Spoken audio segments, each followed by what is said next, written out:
The dawn brings a new challenge for John and Rita. Amid the aroma of coffee and the serenity of the farm, a threat to their daughter's health changes everything. With no resources and time against them, the family embarks on a journey for survival, where they discover that true strength is born from love. The sun had not yet risen on the horizon when John was already up, watching through the window the first signs of dawn painting the sky with soft shades of pink and orange. The scent of freshly brewed coffee filled the small kitchen of their modest home, mingling with the smell of damp earth from outside.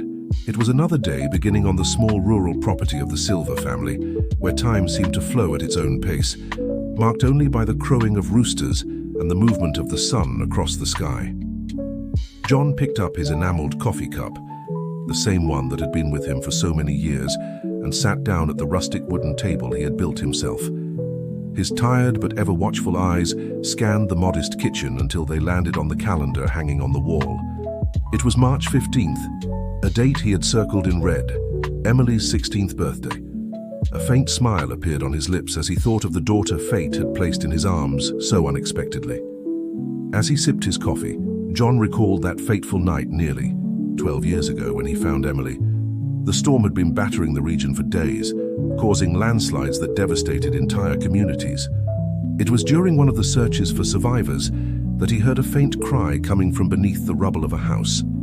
There she was, a little girl of just 4 years old, clutching a soaked blanket, miraculously protected by a beam that had formed, a small shelter over her. John.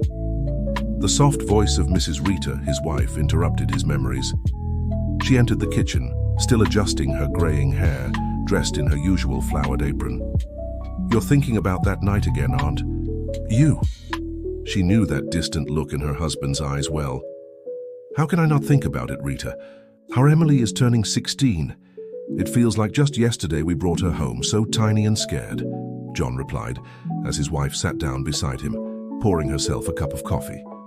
Mrs. Rita smiled, her eyes glistening with held-back tears. "And now, she's a beautiful young woman, so studious. She's given us as much pride as worry, hasn't she?" She paused, taking a sip of her coffee.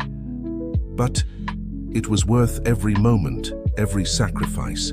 The couple shared a comfortable silence, simply enjoying each other's company and the sunrise that now fully illuminated the kitchen. Life hadn't been easy for them since they decided to raise Emily as their own. Financial struggles had always been a constant, but John never regretted his decision. He worked double shifts in the fields, sold part of their land, and did whatever it took to ensure the girl had access to education and a dignified life. "I need to go check the crops, Rita. Michael warned me about some pests that have appeared on the neighboring properties. We can't afford to lose this harvest," John said, standing up and leaving his empty cup on the sink. "Is Emily still asleep?" "Yes. I let her rest a little longer today. After all, it's her birthday," Rita replied, starting to organize the ingredients to prepare the special breakfast she had planned. "But she wasn't feeling very well last night. She said she had a headache." John furrowed his brow, concerned. "Did she take any medicine?" "I gave her chamomile tea with lemon balm before she went to sleep. You know how she is. She doesn't like taking medicine unless it's necessary." Rita smiled, trying to reassure her husband. "It must have just been fatigue from school. You know how dedicated she is to her studies." John nodded, but the worry didn't completely leave his expression. Emily had always been a healthy girl, rarely getting sick, but in recent days he had noticed that she was quieter than usual, perhaps a bit pale. He tried to push these thoughts away, attributing them to his natural tendency to worry too much about his daughter. The day went on like so many others at the Silver property. John worked the land, checking the crops and making necessary repairs, to the fences. From time to time, his eyes turned toward the house, hoping to see Emily appear on the porch as she usually did every morning to wave at him. But today, she didn't show up. When the sun was already high in the sky, John decided to take a break and head back to the house to check on his daughter. As he approached, he noticed some unusual movement. Rita was at the door, her face marked by worry. "John, thank goodness, you're back," she called, her voice trembling. "Emily isn't well, the fever won't go down and she's having a lot of trouble breathing." John's heart raced. He dropped his tools on the ground and rushed inside, taking the stairs two at a time until he reached Emily's room. The sight that met him made his blood run cold. His daughter lay in bed, her face flushed with fever, struggling to breathe. "Dad," Emily whispered when she saw him trying to smile, but her discomfort was evident. "I'm here, my daughter." John sat on the edge of the bed, taking her hand in his. It was hot, too hot. "Rita, how long has she been like this?" "The fever started, rising about 2 hours ago.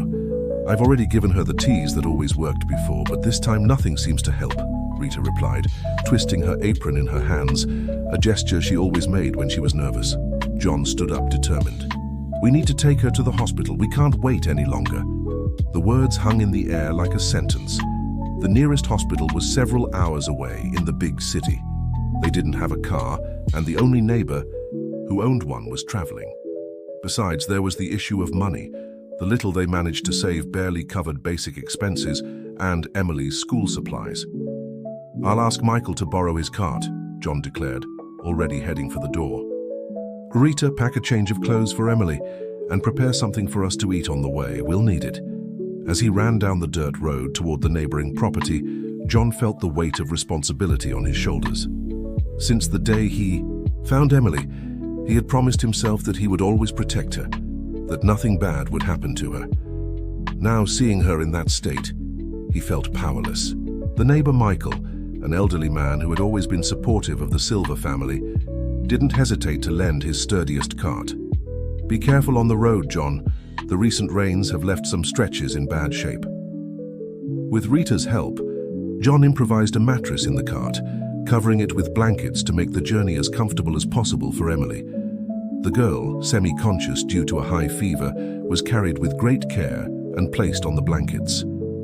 "Everything will be all right, my love," Rita whispered, holding her daughter's hand while John guided the wagon along the bumpy road. "God will not abandon us."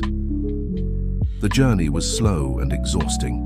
The sun beat down relentlessly, and the dust from the dirt road mixed with the sweat dripping down their faces. John stopped periodically to check on Emily and give her water, his heart heavy as he watched her condition worsen. The hours dragged on, and every jolt of the wagon felt like a stab to John's heart. He knew every inch of that road, but it had never felt as long and torturous as it did that day. His thoughts were a mix of worry for Emily and anxiety about how he would afford the treatment she needed. When they finally caught sight of the first buildings of the city, it was already late afternoon. The streets grew busier, and people looked curiously at the wagon carrying the Silver family. John ignored the stairs, focused only on reaching the hospital as quickly as possible. The San Francisco hospital was an imposing building in the city center, with its white walls and mirrored windows.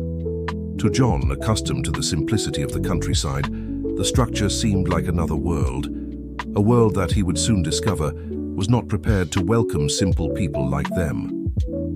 When they stopped in front of the emergency entrance, they were met with disdainful looks from the staff.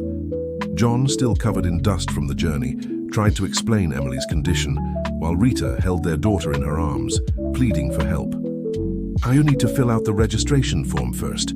The receptionist spoke without looking up, pushing a form toward John. "And we need to know how the payment will be made. Do you have health insurance?" "No, we don't," John replied, feeling a lump form in his throat. "But please, my daughter is very sick. Can we settle this later? I promise I'll pay however I can." The receptionist finally looked up, scrutinizing his dirty and simple clothes with a critical gaze. "I'm sorry, but without insurance or upfront payment, we can't begin treatment. Those are the hospital's rules." It was at that moment that Emily had a severe coughing fit, startling everyone around. Rita cried silently, holding her daughter tighter, as if her embrace alone could protect her. "Please," John begged, his voice choked. "I'll do anything. I can work to pay. I can—" "What's the problem here?" An authoritative voice interrupted his pleas.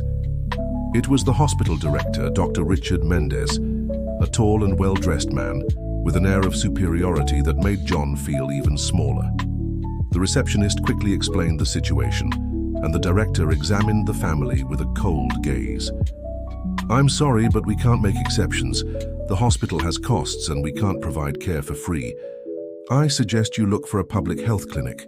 But the nearest clinic is 2 hours away and my daughter needs care now, John argued, feeling anger and despair rising in his chest. Security, the director called, gesturing to a uniformed man who quickly approached. Please escort this family to the exit. John felt humiliated, powerless, as he was practically pushed out of the hospital along with Rita and Emily. Outside, under the darkening sky, he hugged his wife and daughter, trying to hold back the tears that insisted on falling. What are we going to do now, John? Rita asked, her voice breaking with sobs. Before he could answer, an elderly man who had witnessed the entire scene approached. Excuse me, but I couldn't help overhearing. I know a veterinarian nearby who sometimes helps people in emergency situations. It's not ideal, but John exchanged a glance with Rita. It wasn't ideal, but what choice did they have? Where can we find this vet? The man guided them through a few streets to a modest veterinary clinic.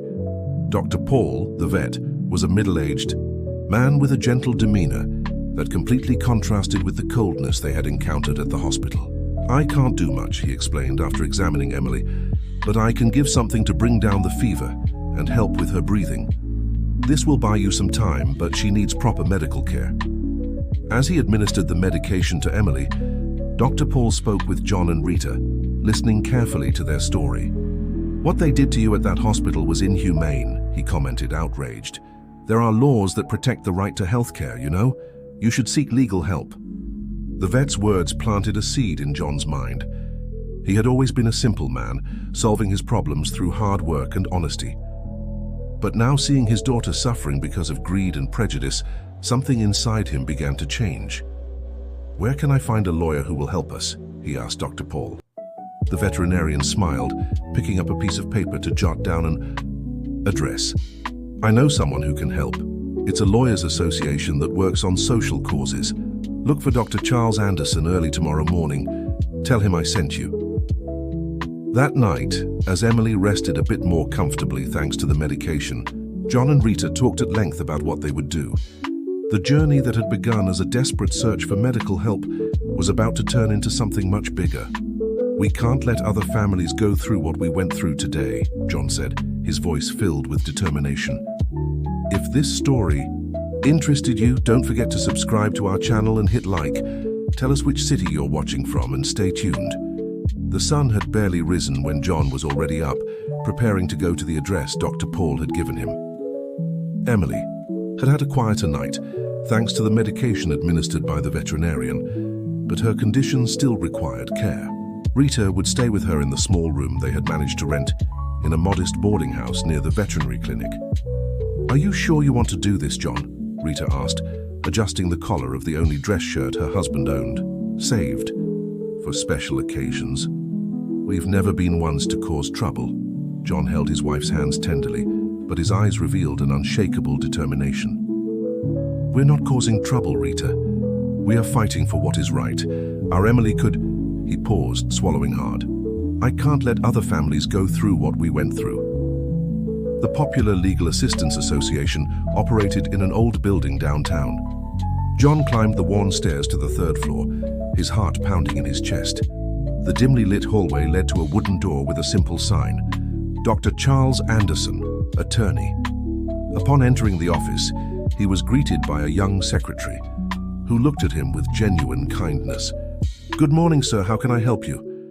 Good morning, Dr. Paul, the veterinarian, referred me to speak with Dr. Charles, John replied, still feeling out of place in such an unfamiliar environment. The mention of the veterinarian's name seemed to open doors. The secretary smiled and asked him to wait a moment.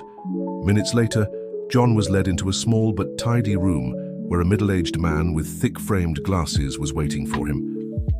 So, you're John, Dr. Charles greeted him with a firm handshake. Paul called me last night and told me your story. Please have a seat and tell me everything from the beginning. Over the next hour, John recounted the events of the previous day, his voice at times choked with emotion, at others steady with indignation. Dr. Charles listened attentively, making occasional notes and interrupting only to ask specific questions. What they did to your family is not only inhumane but also illegal, the lawyer declared at the end of the account. The hospital violated several constitutional principles and specific healthcare laws. We have a strong case here. Does that mean you'll help us? John asked, a thread of hope in his voice. I'll do more than that, Dr. Charles replied, leaning forward in his chair. I'll turn your case into a battle for systemic change. This isn't the first time I've heard about similar situations involving San Francisco Hospital.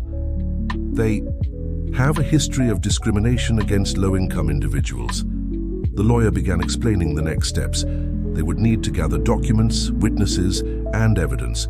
It would also be necessary to file a police report about the denial of service and submit a formal complaint to the Regional Medical Council. But first, Dr. Charles emphasized, we need to ensure your daughter receives proper treatment. I'll issue an emergency order right now to compel the hospital to treat her. As the lawyer drafted the documents, John received a call from Rita. His expression changed instantly upon hearing his wife's distressed voice. Emily is worse, John. Her fever has come back stronger and she's having trouble breathing again. Dr. Charles noticed the change in John's demeanor and quickly understood the situation. Go get your family. We'll meet in an hour at the hospital entrance. By then I'll have the court order ready. John ran through the city streets, his heart racing not just from the physical exertion, but from the fear of what might happen to his daughter. When he arrived at the boarding house, he found Rita holding Emily, who was trembling with fever. Hold on, my daughter, he whispered, taking her in his arms. Now everything will be all right. The return to San Francisco Hospital was different this time.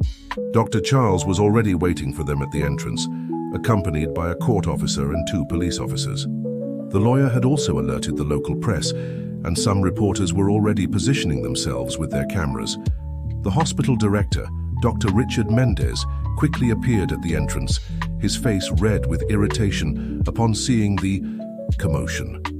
What is the meaning of this?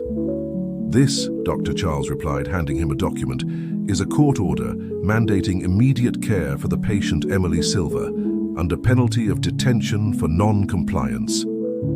A small crowd began to form, drawn by the presence of the press and the police. Many recognized John from the previous afternoon and began sharing their own stories of discrimination suffered at that same hospital.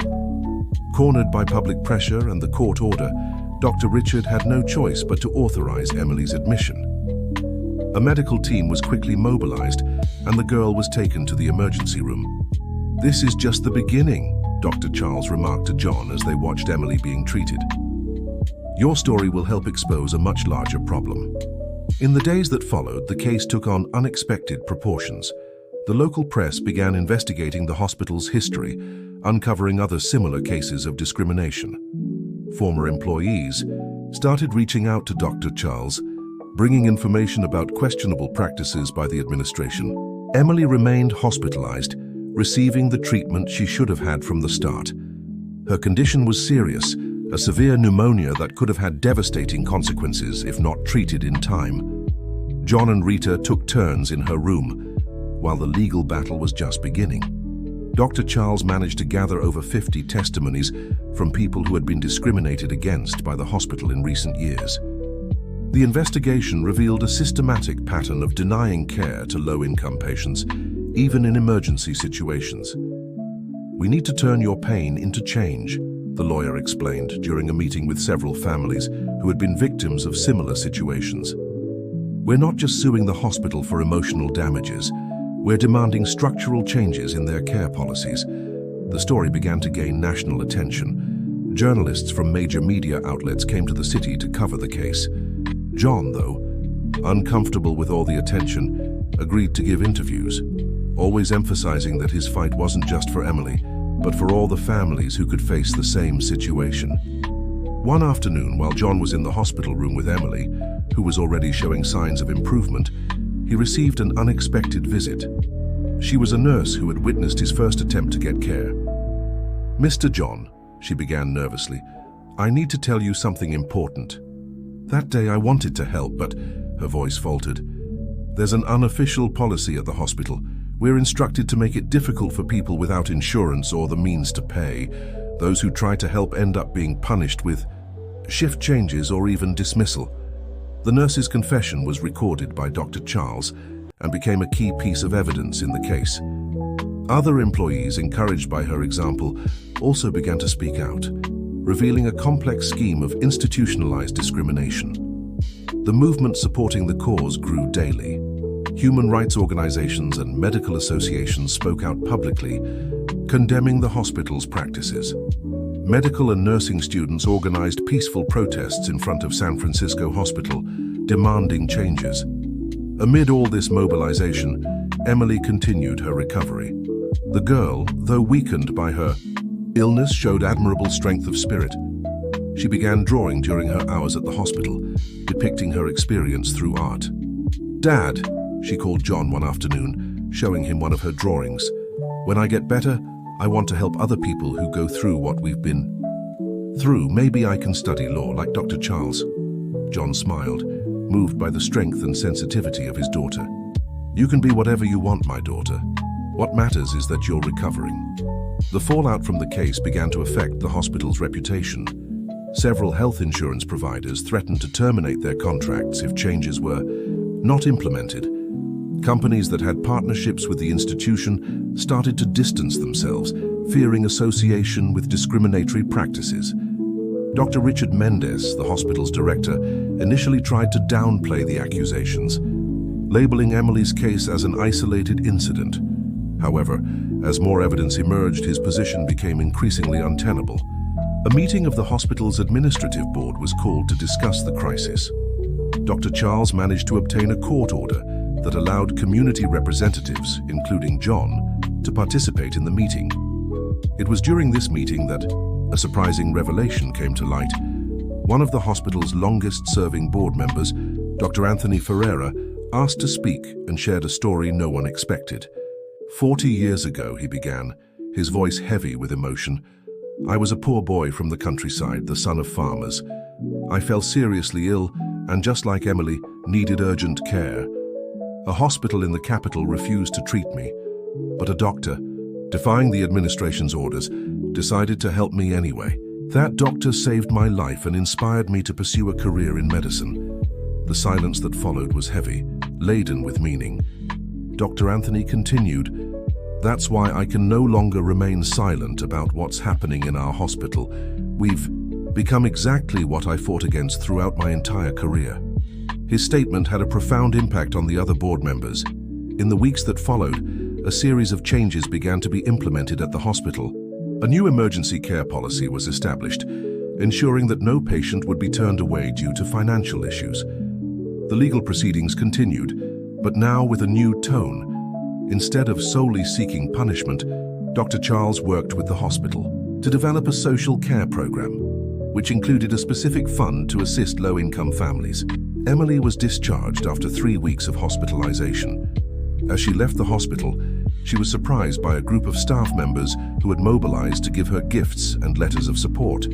Many of them had been deeply moved by her story and the transformation it had sparked. "This fight isn't over," Dr. Charles told John as they watched Emily say goodbye to the professionals who had cared for her. "But you've already achieved much more than you imagined. It's not just about a hospital, it's about dignity, justice, and humanity." John hugged his daughter, now recovered and full of dreams for the future. The journey that had begun with despair and humiliation had turned into a movement for social change. As they walked out of the hospital, he knew that this was not an ending, but a new beginning. The story of the Silver family had touched hearts and opened minds. The small farmer, who had never thought of being an agent of change, discovered that the greatest strength lies in the courage to fight not just for oneself, but for all those who need a voice. Rita, who watched everything with tears in her eyes, held her husband's hand. "You always said that our greatest treasure was Emily's health and happiness. Now, that treasure is multiplying for other families." The sun set on the horizon, painting the sky with shades of hope as the Silver family began their journey back home. The morning started busy at the city courthouse.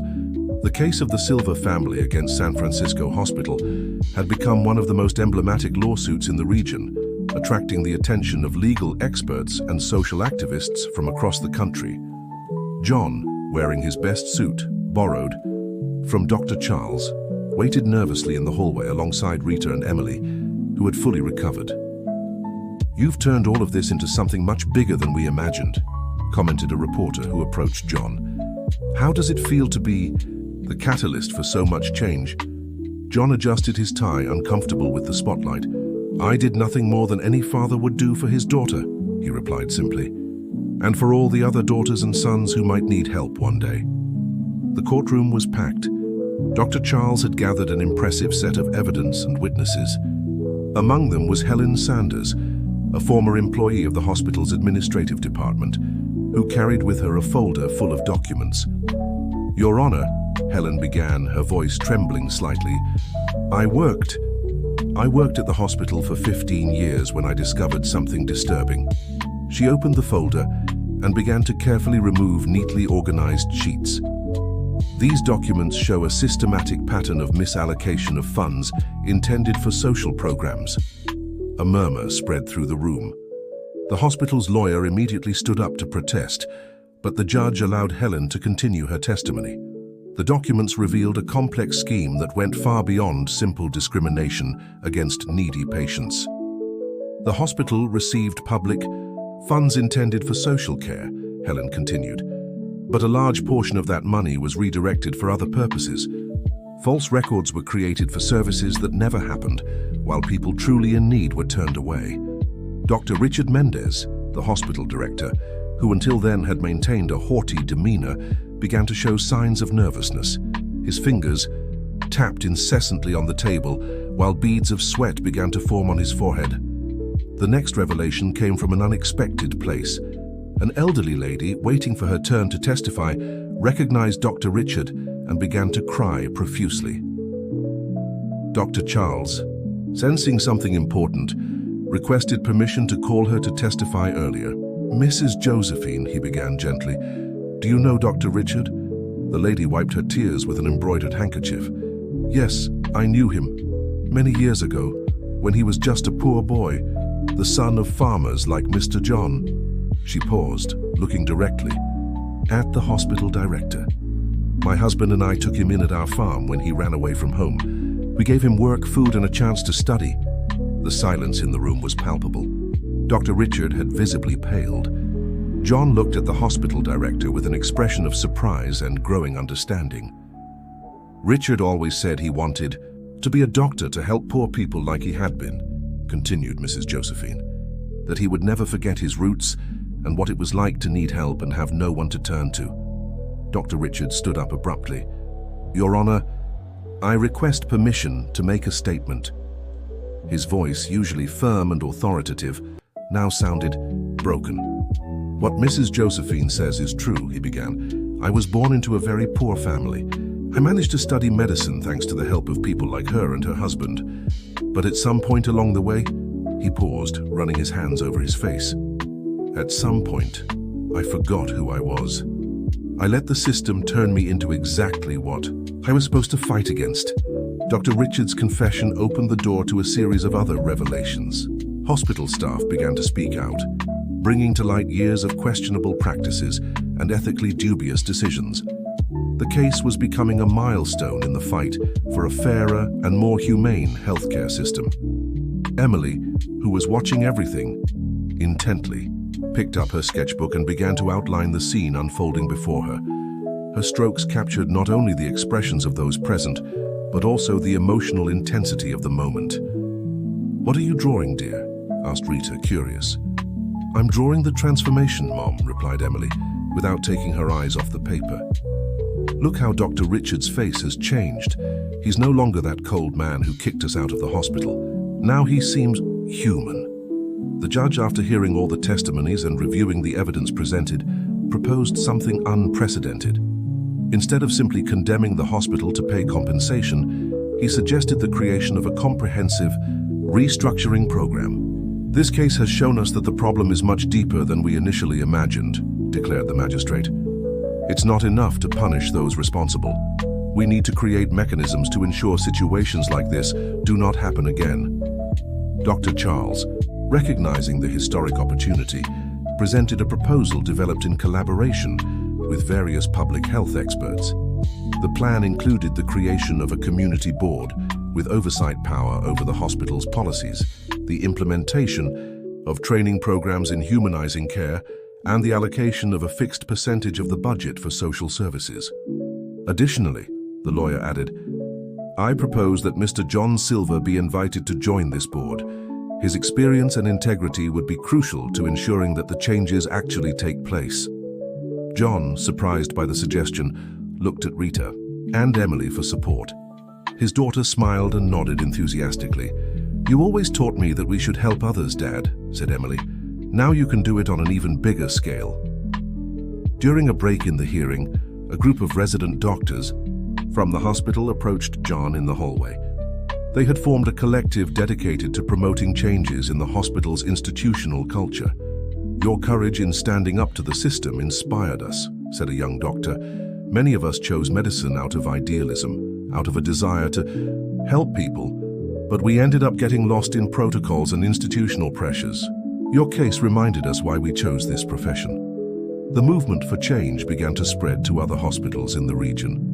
Directors of other healthcare institutions started reviewing their care policies, fearing they might face similar situations. The Silver family's case had become a turning point in the history of local public healthcare. Dr. Richard, after his confession in court, underwent a profound personal transformation. In a private conversation with John, he revealed more about his past. You know, Mr. John, when I was a child, my father became seriously ill, he shared. No hospital wanted to treat him because we didn't have money. I promised myself I would become a doctor to change that reality. But the system, it slowly shapes you, making you forget your ideals. John listened in silence, recognizing in the other man the same pain he had felt. It's never too late to become who we were meant to be, he finally replied. Emily, who had started participating in an art therapy project at the hospital during her stay, proposed an initiative that surprised everyone. She wanted to create a mural in the hospital's main lobby, depicting stories of patients and healthcare professionals. When people arrive here, she explained, I want them to see that this place has a history of transformation, that it's possible to change things when we come together. Emily's project gained immediate support. Other young patients began contributing their own stories and drawings. The mural became a living symbol of the hospital's new phase. Rita, who had always been the silent strength of the family, also found her voice in this process. She started organizing support groups for patients' families, sharing her experience, and offering the comfort she herself had lacked during Emily's illness. Sometimes all we need is someone to listen and tell us we're not alone, she would say to the group participants. The changes at the hospital began to show concrete results. The number of social services provided increased significantly, and patient satisfaction improved dramatically. Staff reported a more humane and rewarding work environment. John, observing all these transformations, felt a mix of pride and humility. His fight, which had started out of love for his daughter, had turned into something much bigger than he could have imagined. You know, Emily, he said one evening as they admired the sunset from the porch of their rural home, sometimes the biggest changes start in the most unlikely places. Emily smiled, resting her head on her father's shoulder. Like on our little farm. Exactly, John replied, hugging his daughter. Like a simple farmer who just wanted to take care of his daughter and ended up helping to transform an entire system. The sun set on the horizon, painting the sky with shades of orange and pink, as father and daughter contemplated the future they had helped build. The fight wasn't over, but the seeds of change had been planted, and now they were beginning to bear their first fruits. 5 years had passed since that first hearing that changed the course of so many lives. The San Francisco hospital had become a national example of humane and inclusive care. In the main lobby, the mural started by Emily continued to grow, now covering 2 entire walls with stories of hope and transformation. John, who had initially hesitated to accept a position on the hospital's community board, had become a respected figure in the regional healthcare system. His simplicity and practical wisdom brought a unique perspective to discussions about health policies. You've completely changed the way we view healthcare, commented one of the doctors during a board meeting. You've reminded us that behind every medical record, There's a story, a family, dreams and hopes. Emily, now 21, was about to graduate with a degree in law. Her experience had not only defined her career choice, but also her life's mission. During her college years, she had created an outreach project offering free legal assistance to families in situations similar to what she and her parents had faced. "I always wonder what would have happened if Dr. Charles hadn't helped us that day," she reflected during a lecture for first-year law students. "How many families go through similar situations and don't find help? That's why I chose this path." Rita had also found her own way to contribute. The support group she had informally started had evolved into a structured organization with trained volunteers and specific programs for different needs. Her personal experience had become a source of strength and inspiration for other families. Dr. Richard Mendez, the former hospital director, had undergone a profound personal and professional transformation. After stepping down as director, he dedicated himself to creating a foundation focused on bringing medical care to isolated rural communities. "I had to lose myself to find myself again," he often said in the lectures he now gave on humanization in medicine. "The Silva family not only reminded me of my roots, but showed me that it's never too late to start over." On a sunny afternoon, the hospital organized a special ceremony to celebrate the 5 years of changes implemented after the Silva case. The event brought together hundreds of people, from patients and staff to authorities and representatives from other hospitals that had been inspired by the model. Emily was invited to be the keynote speaker. Standing at the podium, she looked out at the audience and saw familiar and unfamiliar faces, all united by a story that had begun with a father's love for his daughter. "5 years ago, I was just a sick girl, the daughter of a farmer who couldn't afford medical treatment," she began. "Today I stand here not only as a survivor, but as a witness to how love and determination can transform entire systems." In the front row, John and Rita listened, moved. Their hair had grown a bit grayer, but their eyes shone with the same love and determination that had guided them through those difficult days. "Many ask me if I hold resentment for what happened," Emily continued. "The truth is, I learned from my parents that resentment only ties us to the past. What matters is what we do with our pain, how we turn it into something that can help others." The mural Emily had started now told hundreds of stories. Among them stood out a series of paintings depicting her own journey from the small rural property to that moment of celebration. Each image captured not just the events, but the emotions and transformations that accompanied them. "This hospital," Emily continued in her speech, "is no longer just a building with doctors and equipment. It is a symbol of how we can transform our institutions when we put humanity first. Every person who walks through those doors today finds not just medical treatment, but dignity and respect." Dr. Charles, now with completely white hair, smiled discreetly from his seat in the audience. The Silva family case had become a milestone in his career, inspiring him to create a specialized department for health rights in his law firm. "What began as a fight for justice," he commented during his speech at the ceremony, "turned into a quiet revolution in the healthcare system. The courage of one family showed us that it is possible to change structures that seemed unshakable." The event also included the inauguration of a new wing of the hospital, dedicated specifically to serving rural communities. The inauguration plaque bore a phrase that John had said during one of the first hearings: "Dignity cannot have a price." After the ceremony, as people chatted and shared stories, John walked alone through the hospital corridors. He stopped in front of a mural, observing the faces and stories depicted there. A young nurse approached him. "You don't know me," she said, "but I was here that day, 5 years ago. It was my first day as a nursing intern. Seeing how you fought for your daughter completely changed my perspective on my profession." John smiled, recognizing in her eyes the same spark of dedication he saw in the professionals who now made San Francisco Hospital a place of hope. "Sometimes," he replied, "we just need one person to believe that change is possible." Rita joined, them bringing a surprise: a photo album and newspaper clippings she had saved over the years. The pages told not only the story of their family, but also of a social transformation that began with a desperate father trying to save his daughter. "Look, John," she said, showing an old photo. "Remember this day? It was when you decided not to give up, even when everything seemed impossible."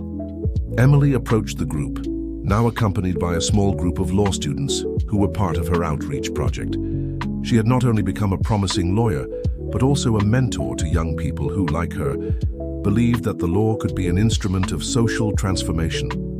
"You know," she said to the students, "many people think that justice is something abstract, that it only exists in books and courtrooms. But true justice begins in people's hearts, in the courage to fight for what is right, even when it seems impossible." Dr. Richard, who had been observing the scene from afar, finally approached. Over the past few years, he and John had developed an unlikely friendship, united by their shared desire to transform the healthcare system. "Your daughter is right, John," he said. "What you did was much bigger than winning a court case. You reminded us of the true meaning of caring for people." The sun began to set, casting a golden light through the hospital windows. John embraced his family, feeling a deep sense of gratitude. The journey that had begun with so much fear and uncertainty had turned into something far greater than he could have imagined. "You know, Emily," he said softly, "when I found you that day, after the landslide, I promised I would always protect you. I never imagined that you would end up protecting so many others too." Emily smiled, her eyes glistening with held-back tears. "You taught me, Dad, that love isn't just about protecting those we love, but fighting so that everyone has the same chance to be protected." San Francisco Hospital had become more than a healthcare institution. It was a living symbol of how a father's love for his daughter could spark changes that benefited an entire society. The Silva family's story would continue to inspire new generations, reminding everyone that true social transformation begins with the courage of one person who refuses to accept injustice. Dear listeners, we hope the inspiring journey of the Silva family has touched your hearts. To continue following transformative stories like this one, we've prepared a special playlist that you can find by clicking the link on the left. If this narrative of love, courage, and social transformation has moved you, don't forget to subscribe to our channel and leave your like. Every day, we bring unique stories that make us believe in the power of determination and love to change the world. Share your own stories of overcoming challenges in the comments. Together, we can inspire even more people to fight for a fairer and more humane world.